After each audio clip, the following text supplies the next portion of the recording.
Good morning বন্ধুরা, আজ রবিবারের সকালে সবাইকে শুভেচ্ছা। স্নান করে নিয়ে বেরিয়ে রান্না বসাবো। আজকে রান্না অল্পই হবে, বেশি কিছু রান্না করব না। কড়াতে আমি আজকে তেল দিয়ে তার মধ্যে 5 ফোড়ন দিলাম। আজ করব উচ্ছে আলু ভাজা। তার জন্য আমি উচ্ছের আলুটাকে কেটে ধুয়ে নিয়েছি।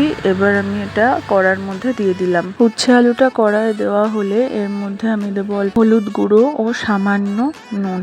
কড়াটা চাপা দিয়ে দিলে খুব তাড়াতাড়ি রান্না হয়ে যায়। ভাজাটা আমার প্রায় কমপ্লিট, অল্প ভাজা হয়েছে। চাপা দেওয়ার জন্য তাড়াতাড়ি সেদ্ধও হয়ে গেছে। তো চাপা না দিলে একটু ভাজতে সময় লাগে, চাপা দেওয়া হয়ে গেলে আর সময়টা লাগে না। চলো, উচ্ছে তো ভাজা নামিয়ে নিয়েছি, এবার কড়াটা একটু ধুয়ে নিই। সানডে মানেই চিকেন, তো আজকে রান্না করব চিকেন। আগের সানডেতে চিকেন হয়নি আমাদের বাড়িতে। তো চিকেন ম্যারিনেশনের জন্য আমি নুন, হলুদ আর গোলমরিচ নিয়ে নিয়েছি। ওটা ভালোভাবে মাখিয়ে নিয়ে আধা ঘন্টা রেখে দেবো রেস্টের জন্য ঢাকা চাপা দিয়ে। কমেন্টে বলে যাবেন কার কার বাড়িতে সানডেতে চিকেন হয়। তো এদিকে আমি কড়াটা বসিয়ে নিই আর ওদিকে কিছু মশলা করে নেব। তো মশলার জন্য মিক্সিটা নিয়ে নিয়েছি। মিক্সিতে বাটি বসিয়ে আমি আদা, রসুন আর কাঁচা লঙ্কাটা পেস্ট বানিয়ে নেব। তো আমার মশলাটা হয়ে এসছে হাফ। টমেটোটা দিতে ভুলে গেছিলাম, তো টমেটোটা দিয়ে দিলাম।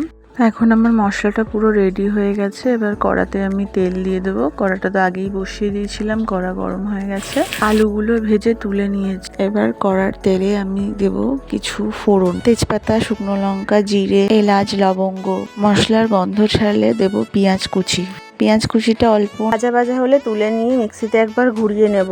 এরপরে আদা, লঙ্কা, রসুন, টমেটো বাটাটা দিয়ে দেব কড়ায়। একটু মশলার তেল ছেড়ে গেলে তারপরে এর মধ্যে আমি দিয়ে দেবো সামান্য মিক্সি ধোয়া জলটা। এরপর আমি দিয়ে দেবো ম্যারিনেট করা চিকেনগুলো। চিকেনটা দেওয়ার পর সুন্দরভাবে কষানো হলেই দেখো চিকেনটা কত সুন্দর রেডি হয়ে গেছে একদম। তারপরে এখানে আমি আলু অ্যাড করে দিলাম। কেউ চাইলে এরকম কষা অবস্থাতেই খেতে পারে।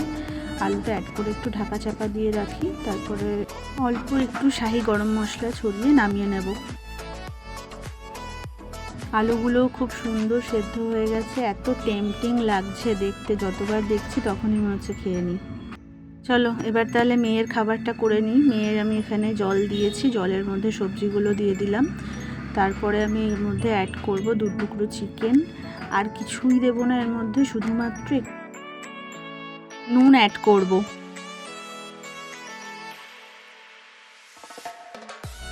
আর দিলাম সামান্য একটু হলুদ গুঁড়ো। এরপর কুকারের ঢাকনাটা আটকে 2টো সিটি মেরে নিলেই রেডি। এত সুন্দর একটা টেম্পটিং চিকেন কষা। এটা আমি সার্ভ করেছিলাম স্যালাড দিয়ে। দুপুরে লাঞ্চে খেলাম উচ্ছে আলু ভাজা, চিকেন কষা, স্যালাড আর ভাত। বিকেলে একটু আম কেটেছিলাম সবাই জন্য। Thank you for watching my video.